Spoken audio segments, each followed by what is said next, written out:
미디어는 그것을 역추적할 수 있는 기술도 없고 장치도 없고. 모바일 신분증 도입 후 미성년자 문서 위조 범죄율은 2배 가까이 증가했는데요. 나날이 발전하고 있는 기술을 관련 법령이 따라가지 못하고 있는 상황입니다.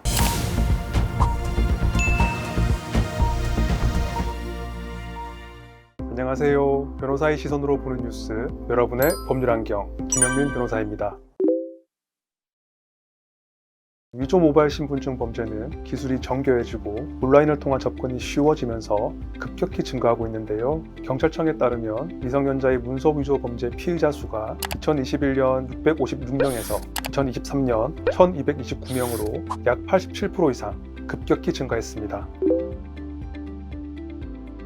위조 모바일 신분증 제작은 단순한 이미지 조작이나 합성의 문제가 아니라 형법상 공문서 위조죄 및 동행사죄, 공전자 기록 위작죄 등으로 최대 10년 이하의 징역 등에 처해질 수 있고요. 이와 함께 최근 개정된 주민등록법 위반으로 3년 이하의 징역 또는 3천만 원 이하의 벌금에 처해질 수 있는데요. 특히 공문서 위조죄나 공전자 기록 위작죄의 경우 벌금형이 없어 대부분 집행유예 이상의 중한 처벌을 받게 됩니다.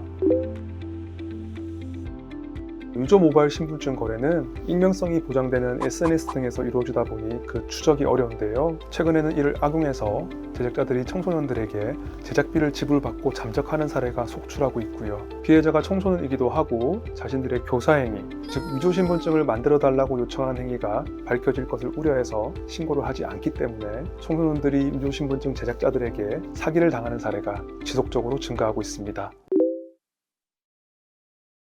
위조 모바일 신분증을 사용한 10대들이 만 14세 이상이라면 형사 책임 능력자에 해당하므로 공문서 위조죄 및 동행사죄, 주민등록법 위반 등으로 형사처벌받을 수 있고요. 실무에서는 미성년자임을 고려해 일반 재판보다는 주로 소년보호재판으로 다뤄지고 있는데요. 초범이고 반성하는 경우에는 보통 보호관찰 등 4호나 5호 처분이 나오지만 렌터카를 대여해 음주운전을 하거나 숙박시설을 이용해 성범죄를 하는 등 다른 범죄에 활용된 경우에는 소년원 송치 등 8호 이상 처분이 나오기도 합니다.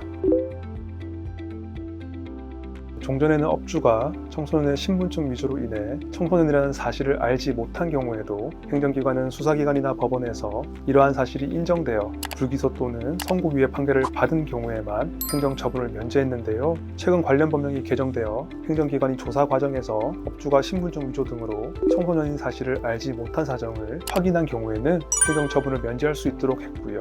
이제는 피해 업주가 신분증을 촬영하는 등 청소년의 신원 확인을 위해 노력했다는 점을 입증하면 영업정지나 과징금 등의 행정처분을 면제받을 수 있게 되었습니다. 위조 모바일 신분증 악용은 단순히 법 개정만으로 해결하기는 어렵고요. 근본적인 문제 해결을 위해서는 기술과 법제, 그리고 교육을 유기적으로 고려한 통합적 접근이 필요한데요. 기술적으로는 모바일 신분증 위조 여부를 실시간으로 검증할 수 있는 인증 시스템의 보급이 중요하고요. 법적으로는 위조 신분증 제작자나 판매자에 대한 처벌을 강화하고 텔레그램이나 X 등 위조 신분증이 주로 거래되는 SNS에 대한 범죄 모니터링 의무를 부과하는 것이 필요해 보이고요. 특히 위조 신분증 범죄에 대한 교육과 인식 개선이 시급한데요. 업주를 위한 위조 신분증 식별 교육과 청소년을 위한 범죄 예방 캠페인을 통해 선량한 업주의 피해를 예방하고 우리 아이들의 무분별한 범죄 노출과 소년 전과자 양산을 방지하기 위해 노력해야 할 것으로 보입니다. 최근 청소년들의 문서 위조 범죄가 급격히 증가하고 있는데요. 위조 신분증을 이용해서 렌터카 음주운전, 숙박시설에서의 성범죄, 융주점에서의 음주폭행 등 심각한 사회범죄로 이어지고 있습니다. 특히 공문서 위조나 공전자 기록 위작죄의 경우 벌금형이 없어 중한 처벌을 받게 되고요. 소년 전과자로 낙인찍히게 됩니다. 선량한 업주의 피해를 예방하고 우리 아이들의 무분별한 범죄 노출 및 소년 전과자 양산을 방지하기 위한 노력이 필요할 때인데요. 근본적인 문제 해결을 위해서는 기술과 법제, 그리고 교육을 유기적으로 고려한 통합적 접근이 필요하고요.